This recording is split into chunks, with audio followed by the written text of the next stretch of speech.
पाकिस्तान धुआं धुआं। मुनीर पूछे ये क्या हुआ? पठान ने गोला दागा, शाबाश जल्दी से भागा। अफगान का दिवाली धमाका, टुकड़े होगा आतंकी आका। अफगानिस्तान और पाकिस्तान के बीच ड्यूरेंट लाइन पर रविवार रात चली भारी गोलीबारी ने दक्षिण एशिया को युद्ध के मुहाने पर ला खड़ा किया है। दोनों देशों की सेनाओं के बीच पूरी रात भीषण लड़ाई चली। ये झड़प करीब 7 घंटे चली, जिसमें दोनों तरफ से गोलियां चली, तोपों की गड़गड़ाहट हुई, हवाई जहाजों ने हमले किए। पाकिस्तान के एक सैनिक आसलम जदरान की मौत हो गई और इसके बाद पाकिस्तान ने कबूल किया कि हमारे 25 सैनिक मारे गए। तालिबान कह रहा है कि उसने पाकिस्तान के 52 सैनिकों को मारा है, लेकिन झूठ की फैक्ट्री पाकिस्तान 200 तालिबानी मारने का दावा कर रहा है। सबसे पहले पाकिस्तान ने अपने इलाके में छिपे 27 आतंकियों को मारने के लिए ड्रोन से हमला किया। यह हमला पाकिस्तान की जमीन पर ही हुआ था। अफगान तालिबान को यह पसंद नहीं आया। उन्होंने सोचा कि यह उनके खिलाफ है, इसीलिए रात करीब 9 बजे अफगान तालिबान ने पाकिस्तान की सीमा पर गावी इलाके में पाकिस्तानी चौकी पर हमला कर दिया। ये कुर्रम जिले में है, जो खैबर पख्तूनख्वा प्रांत का हिस्सा है। यह हमला सिर्फ एक जगह नहीं रुका, जल्द ही ये पूरी सीमा पर फैल गया। अफगानिस्तान के कूनर, नंगरहर और नूरस्तान प्रांतों से अफगानी फौज ने पाकिस्तानी चौकियों पर गोलियां चलाई। तिराह घाटी में भी अफगान तालिबान ने मोर्टार से गोले दागे। आधी रात से पहले दोनों तरफ से भयंकर लड़ाई शुरू हो गई। पाकिस्तानी फौज ने तोपों से और हवाई जहाजों से अफगान चौकियों पर हमला किया। पाकिस्तान एयरफोर्स के जेट विमानों ने अफगानिस्तान के अंदर कई जगहों पर बम गिराए, लेकिन हर बार की तरह उनके बम या तो खेतों में जा गिरे या फिर हवा में ही फुस हो गए। ये लड़ाई सिर्फ एक लाइन में नहीं लड़ी गई, कई जगहों पर अलग अलग घटनाएं हुई हैं। लोअर डेर, यहाँ शाही बिन शाही सीमा पर अफगान फौज ने हमला किया। पाकिस्तानी सुरक्षा बल चौकी छोड़कर भाग खड़े हुए, ऐसा कहा गया। साउथ वजीरिस्तान, सीमा के पास गए गांवों पर अफगान गोलियां चली। पाकिस्तान सेना हथियार छोड़कर भाग खड़ी हुई। एंगूर अड्डा, साउथ वजीरिस्तान, आधी रात के बाद तालिबान ने उत्तराखंड से घुसपैठ की कोशिश की, लेकिन पाकिस्तानी सेना ने दूसरी तरफ से वर्दी छोड़ भागना सही समझा। चित्राल के अरांडू से साउथ वजीरिस्तान के एंगूर अड्डा तक पूरी सीमा पर लड़ाई फैली है। लड़ाई के बीच तुरंत कई सीमाएं बंद कर दी गई। पाकिस्तान ने खुद को बचाने के लिए अपना मुल्क ही अंदर से लॉक कर लिया। मुल्ला मुनीर की ज़ियादी सेना भागती और छिपती हुई दिखाई दी। सभी सीमाओं को बंद कर पाकिस्तान ने खुद को नजरबंद कर लिया। एंगूर अड्डा, ये सीमा 10 दिन पहले ही 2 साल के बंद के बाद खुली थी, अब दोबारा बंद हो गई, जिससे दोनों तरफ दर्जनों ट्रक फंस गए। व्यापार पूरी तरह रुक गया। तोरखम, खैबर, ये सीमा भी बंद कर दी गई। बेटा मैन्ना इलाके के लोग लैंडी कोटल भाग गए। गुलाम खान, नॉर्थ वजीरिस्तान, गोलीबारी के बाद बंद। खरलाची, खुर्रम, इमरजेंसी लगाई गई। सभी अस्पताल अलर्ट पर। स्थानीय कबायली लड़ाके सुरक्षा बल की मदद के लिए आगे की लाइन पर पहुंचे। खरलाची और मनुजाबा फोर्ट के पास तोपों की लड़ाई चली। पाकिस्तान में तबाही का मंजर है। पाकिस्तान में अफगानी बम कहर बनकर बरस रहे हैं। मुल्ला मुनीर इस हमले को लेकर सोशल मीडिया टीम के साथ बैठकर जीत का नैरेटिव तैयार करने की जुगत में जुट गया है। इशाक डार ये कहने के लिए तैयार है कि हमने अफगानिस्तान को जंग में हरा दिया। सोशल मीडिया पर यही चल रहा है, तो वहीं शाबाश, अफगानी हमले के बहाने एक बार फिर ट्रंप के साथ डिनर करने के लिए उतावले हैं। Bureau report, Republic Bharat. एक तरफ पाकिस्तान के बॉर्डर पर टीटीपी धमाके पर धमाके कर रहा है। पाकिस्तानी सेना चेकपोस्ट छोड़कर भाग रही है, लेकिन मुसीबत यहीं खत्म नहीं होती, क्योंकि जैसे ही पाकिस्तानी सेना भागकर इस्लामाबाद पहुंची तो वहीं लब्बैक की टोलियों ने उन पर सीधी फायरिंग कर दी। तस्वीर आपको दिखाते हैं कैसे वहां पर लगातार पाकिस्तानी पुलिस को भगाया जा रहा है, उन पर फायरिंग की जा रही है। पाकिस्तान अंदर से भी किस हालत में है, आप ये तस्वीर देख रहे हैं कैसे लब्बैक पार्टी के कार्यकर्ता सड़कों पर उतरे हुए हैं। और ये जो धुआं धुआं आपको दिखाई दे रहा है, दरअसल ये टकराव की तस्वीर, ये टकराव की तस्वीर है। और पाकिस्तानी पुलिस अपने ही देश में किस स्थिति में है, ये वो तस्वीरें देखिए आप।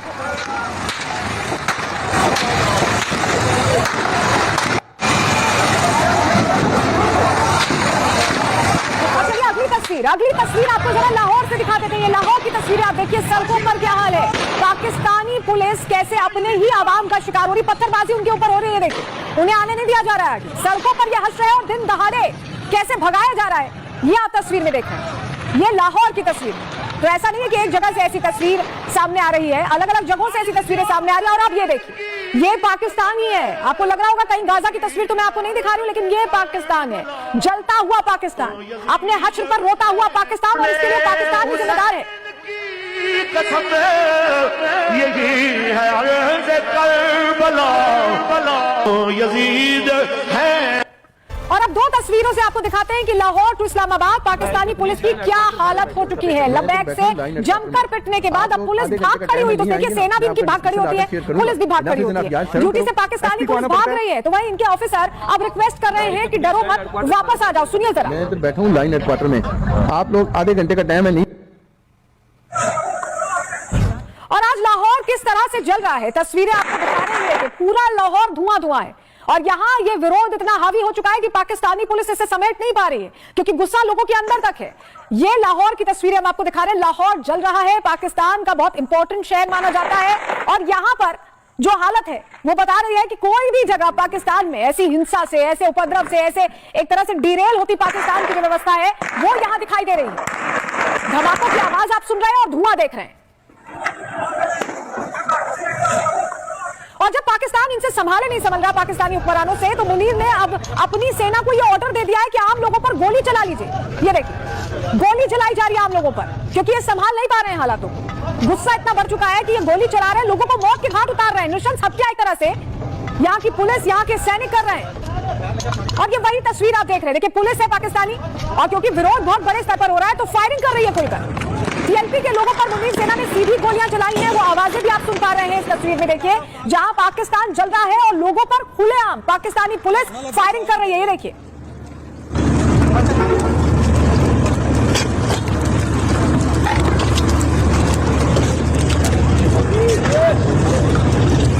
और इसीलिए हम कह रहे हैं कि पाकिस्तानी हुक्मरानों की आंखें बंद हैं, उनका देश जल रहा है। पाकिस्तान आखिरी सांसें ले रहा है और पाकिस्तानी पुलिस, पाकिस्तानी सैनिक मन मर्जी कर रहे हैं। जहां मन आ रहा है वहां फायरिंग कर रहे हैं, जिनको मन हो रहा है निशाना बना रहे हैं, और लोगों की कोई सुनने वाला नहीं है। ये जलता हुआ पाकिस्तान बता रहा है कि अब ज्यादा दिन तक यहाँ के लोग शांत नहीं बैठने वाले। मुनीर ने ऐसा लग रहा है कि पूरी तरह से लाहौर को जला दिया, क्योंकि अगर फायरिंग होगी तो लोगों का गुस्सा और भड़केगा, और वही होता यहां दिखाई दे रहा है। ये लाहौर की कुछ और तस्वीरें हम आपको दिखा रहे हैं। क्रेन पार्टी का जो उनका कंटेनर है, तो आपने देखा तस्वीरों में, पाकिस्तान पूरी तरह से हिंसा की आग में जल रहा है। तो वहीं तहरीक लबैक अब लाहौर से सीधी धमकी दे रहा है, कह रहा है कि पाकिस्तान का भारी नुकसान होने वाला है। उनसे बात करें, हमारी मुज़ाकराती दूसरी टीम भी आपके जनाब अभी आपने रोकी हुई है, उनसे भी बातचीत करें। बातचीत के जरिए ही मसला हल करें, वरना कुछ नहीं होगा, पाकिस्तान का नुकसान हो जाएगा। पाकिस्तानी फौज की जान लेने पर उतारू टीएलपी, वही संगठन जिसे इसी जिहादी सेना ने पाल पोस कर इतना बड़ा कर दिया है। जरा इस पर थोड़ी डिटेल आपको दे देते हैं। मकसद था सरकारों को दबाने के लिए एक सड़क की ताकत तैयार करनी, और ये वही तरीका है जो पाकिस्तान ने भारत के खिलाफ लश्कर तैयबा के जरिए अख्तियार किया और जैश ए मोहम्मद जैसे आतंकी संगठनों के साथ अपनाया था। लेकिन अब यही पालतू जानवर अपने मालिकों को ही काटने लगे। 2017 में टीएलपी ने इस्लामाबाद की 21 दिन की घेराबंदी की थी। तहरीक लबैक उर्दू शब्द है, तहरीक का अर्थ है आंदोलन या मूवमेंट, और लबैक का अर्थ है हाजिर हूं। साल 2021 में इमरान खान की सरकार ने टीएलपी पर से प्रतिबंध हटा दिया था। पहले प्रतिबंध लगा हुआ था, हटा दिया गया था इमरान सरकार ने। और हुआ ये कि टीएलपी के मुखिया साद रिजवी को आतंकवाद विरोधी कानून के तहत जेल में डाल दिया गया था। लेकिन हजारों टीएलपी समर्थकों ने लाहौर से इस्लामाबाद तक लॉन्ग मार्च निकाला था। इस हिंसा में जो लॉन्ग मार्च निकला था उसमें 20 से ज्यादा लोग मारे गए, जिसमें 10 पुलिसकर्मी भी शामिल थे। पाकिस्तानी फौज की मध्यस्थता से इमरान खान की सरकार ने टीएलपी के साथ गुप्त समझौता कर लिया, सीक्रेट एक समझौता हुआ। परिणाम क्या हुआ? साद रिजवी और 2000 से ज्यादा टीएलपी कार्यकर्ता रिहा कर दिए गए। ये वही नियाजी खान था जो भारत को आतंकवाद के बारे में उपदेश देता रहता था।